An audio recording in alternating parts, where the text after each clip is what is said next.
Vous avez donné son dernier rôle, je crois, à Annie Girardot, qui jouait la mère de Jean-Paul Roux, atteinte de la maladie d'Alzheimer, alors qu'elle-même, Annie Girardot, on le sait, avait la maladie d'Alzheimer. Et je me suis toujours demandé, les scènes avec elle sont extraordinaires. J'imagine qu'elle improvisait, c'est-à-dire qu'elle ne jouait pas un rôle, elle ne pouvait pas mémoriser son rôle, j'imagine. C'est assez délicat parce que déjà, on n'était pas totalement au courant de son état réel quand on a démarré le film, c'est-à-dire que personne ne nous avait prévenu.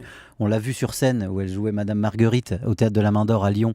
C'était absolument incroyable. Elle dit un texte pendant 2 heures sur scène. Par contre, le premier jour du tournage, on s'est vraiment aperçu que malheureusement la maladie lui avait grignoté le cerveau et qu'elle savait plus qui on était. Elle savait plus. Gérard, elle l'avait en tête parce que c'est Gérard Depardieu, elle le connaissait depuis longtemps et ça a été assez épique. Et c'est ce qu'elle joue d'ailleurs dans le rôle. C'est quelqu'un qui est exclu intellectuellement parce qu'elle ne sait plus qui est qui, elle ne sait plus pourquoi elle est là et en même temps elle est extraordinairement drôle, touchante et c'est Annie Girardot. Mais vous avez un autre élément d'analyse pour nous, c'est que nous on filme ce qu'on a devant nous. Donc effectivement, on a aussi filmé un début de maladie de Annie Girardot, tout comme on filme Omar Sy tel qu'il est.